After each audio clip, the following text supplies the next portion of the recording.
Esse ano de 2026 vai ser muito importante para a política na América Latina e no mundo, tá? Temos uma série de eleições esse ano, não é só a do Brasil. É lógico, a do Brasil, para nós brasileiros, é a mais importante de todas, mas não será a única. Esse ano não vai faltar emoção para a gente acompanhar as eleições aí no mundo todo. Na América Latina, nós temos principalmente as duas mais importantes, que é a da Colômbia e a do Brasil. São as duas eleições que podem matar de vez a esquerda aqui no continente. Sobraria só a Venezuela, que é a esquerda, porque está totalmente tomada pela ditadura esquerdista, né?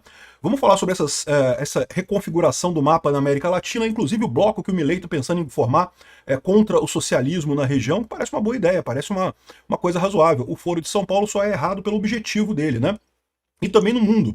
Tem um calendário de eleições agora em janeiro, já tem eleição em Portugal agora em janeiro também, eleição para presidente de Portugal, né?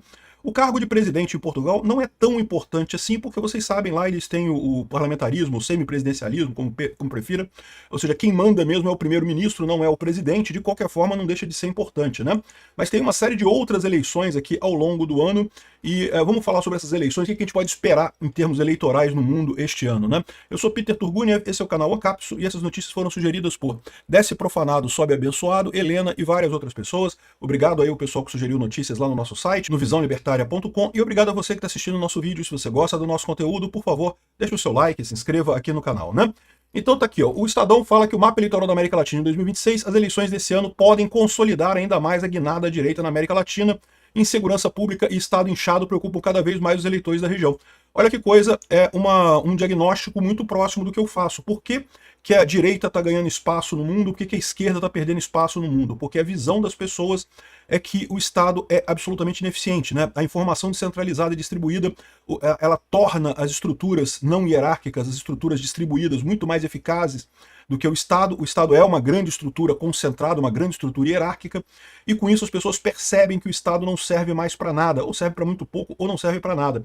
E daí elas têm a tendência de querer diminuir o tamanho do Estado. Quem que oferece isso? Não é a esquerda. A esquerda continua vendo o Estado como uma coisa maravilhosa, a solução de todos os problemas, e não sei o que, ela vou resolver o problema mandando em todo mundo, né? E isso simplesmente não resolve problema algum, né?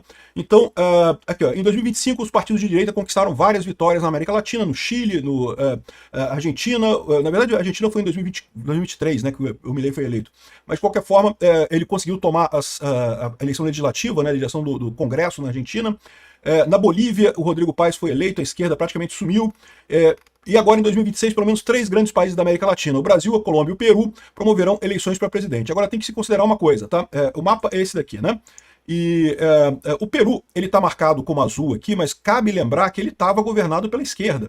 Quem ganhou a última eleição no Peru foi o Pedro Castilho. Vocês lembram o Pedro Castilho? O Pedro Castilho tentou dar um golpe, né? Aquilo foi uma tentativa de golpe. É o que eu explico sempre, a grande diferença dessa invenção que o Alexandre de Moraes criou sobre o Bolsonaro é porque ele tentou um golpe, porque ele se reuniu com as pessoas e discutiu um documento que a gente não gostou. E isso não é golpe. O documento, aliás, o documento era um documento de estado de sítio. O estado de sítio é previsto na Constituição, nem seria golpe se fosse assinado o documento.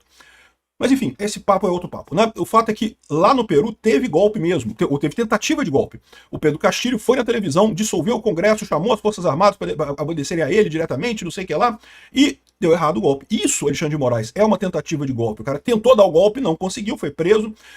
Parece que a pena dele é de 11 anos de cadeia. Olha que coisa. Ele, que efetivamente deu um golpe, ou tentou dar um golpe, é 11 anos de cadeia a pena dele, né? Mas, enfim, o Bolsonaro, 27 anos de cadeia, porque, né, o golpe imaginário na cabeça do Xandão deixou o Xandão muito machucado por dentro, né?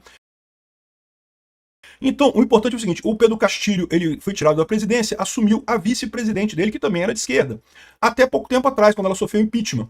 Aí assumiu o presidente da Câmara para convocar eleições, né? Lá no Peru, eles têm um sistema parecido com o Brasil. Se o presidente e o vice-presidente sofrem impeachment ou são impedidos por qualquer motivo, assume o presidente da Câmara, mas assume com a função de convocar eleições, né? Então, o Peru hoje já foi para a direita, porque o presidente da Câmara é de direita, embora os presidentes anteriores fossem de esquerda. O que eu quero dizer aqui é que é muito provável que ele continue na direita, porque o pessoal ainda está na revolta com o governo esquerdista que vinha, né, do Pedro Castilho e coisa e tal. Isso aqui já foi uma vitória nossa em 2025. Em 2025 foi quando a presidenta, né, do Peru aqui de esquerda foi tirada pelo Congresso e assumiu o Congresso de direita, e as eleições devem confirmar a direita no poder, né? Aí você tem a Colômbia e o Brasil, que são realmente... Bom, tem a Costa Rica também, mas a Costa Rica, assim, não estou dizendo que não é um país importante, evidentemente é um país importante, mas em termos econômicos, de peso econômico na América Latina, o foco realmente é a Colômbia e o Brasil. São os dois grandes países que vão ter, que vão mudar a coisa. O Peru, como eu falei para vocês, deve ficar com a direita. A Costa Rica, eu não sei como é que tá as perspectivas para lá. A gente vai acompanhar isso, tá? Vai ser em fevereiro as eleições da Costa Rica. E tem também a eleição no Haiti, que é do Conselho Presidencial de Transição no Haiti, mas também ali o caso do Haiti é um país tão devastado pelas tragédias que nem sei se faz tanta importância assim. O ponto central é esse, são os dois grandes países esquerdistas que restaram na América Latina que ainda tem alguma coisa parecida com democracia. Porque a Venezuela, é verdade, está na esquerda também, mas a Venezuela não tem mais democracia, né? Então, 31 de maio e 21 de junho será a eleição na Colômbia, e a perspectiva que eu tenho já, do que eu tenho acompanhado da política lá na Colômbia, é que o Petro vai perder, ele não tem chance nenhuma. Tinha muita gente discutindo o impeachment dele, querendo tirar o cara na presidência, ele está com a popularidade no chão, então a chance do Petro continuar na Colômbia é praticamente zero, né? É lógico, eleição é eleição, a gente não sabe o que vai acontecer até lá, mas a perspectiva é que o Petro vai perder a eleição lá em junho na Colômbia. Não temos ainda quais são os candidatos que devem fazer frente a ele, mas é muito pouco provável que a esquerda continue no poder. Resto do Brasil. Aqui no Brasil, o Lula tá animado, tá achando que vai ganhar e não sei o que lá, e eu já falei para vocês que eu acho bom que isso aconteça, eu fico feliz que o PT continue achando que vai ganhar a eleição, porque diminui a chance deles darem um golpe, tá? Porque eu acho que ele não ganha a eleição, não. Vamos ver o que vai acontecer aqui no Brasil no dia 4 de outubro, né? 4 de outubro e 25 de outubro, primeiro e segundo turno, é o que vai acontecer a eleição aqui no Brasil. A minha perspectiva é que vai ser uma eleição apertada, não vai ser uma eleição fácil, mas acho pouco provável o Lula ganhar, porque, como eu expliquei para vocês, a única vantagem que o Lula teve em 2022 foi justamente o pessoal da isentosfera de São Paulo, que achou que ele era melhor do que o Bolsonaro, e perceberam que quebraram a cara nessa história toda. Então não vai ter mais essa chance, né?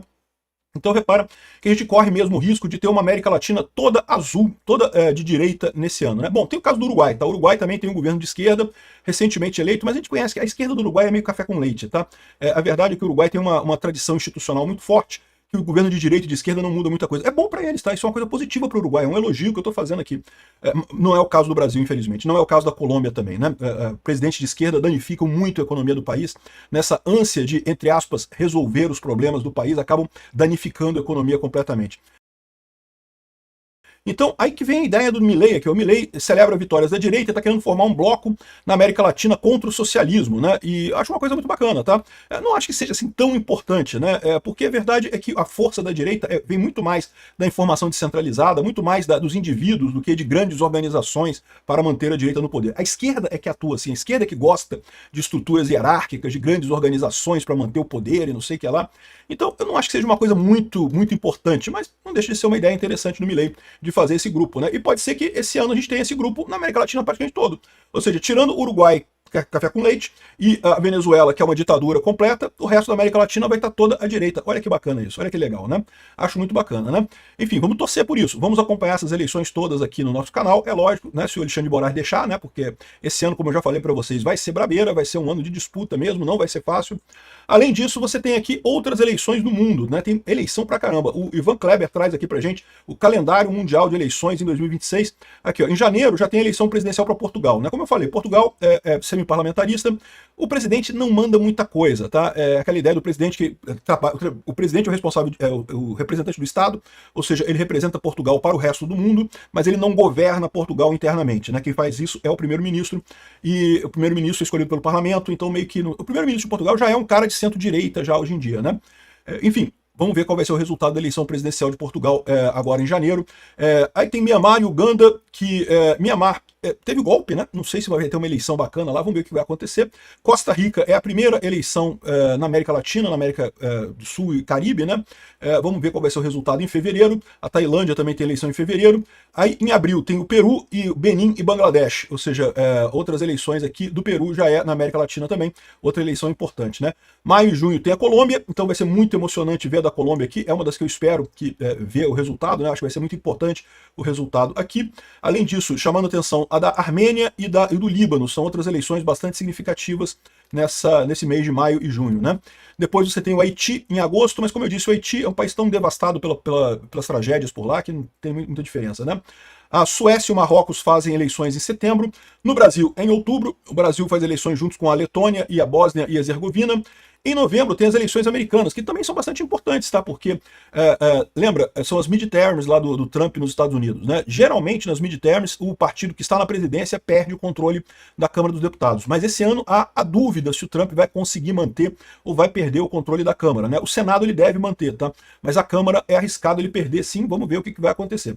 E em dezembro nós temos aqui a Gâmbia e o Sudão do Sul, as mais importantes aqui sem dúvida alguma, Portugal, Costa Rica, Peru, mais importantes para nós. Evidentemente que as eleições mais importantes no próprio país são do país em si, né? Mas eleições mais importantes para nós aqui no Brasil, Portugal em janeiro, Costa Rica em fevereiro, Peru em abril, Colômbia em maio e junho, e em outubro as nossas, evidentemente, e em novembro dos Estados Unidos. Eu acho que são as eleições que a gente deve acompanhar mais de perto, muito embora a gente vai falar sobre todas elas, todas as outras eleições também aqui ao longo do ano, né? Então é isso aí, 2026 vai ser emocionante, galera, se preparem. Obrigado por assistir nosso vídeo até o final, tem alguns links para você nos ajudar aí na tela e também na descrição desse vídeo. Contribua com o nosso projeto.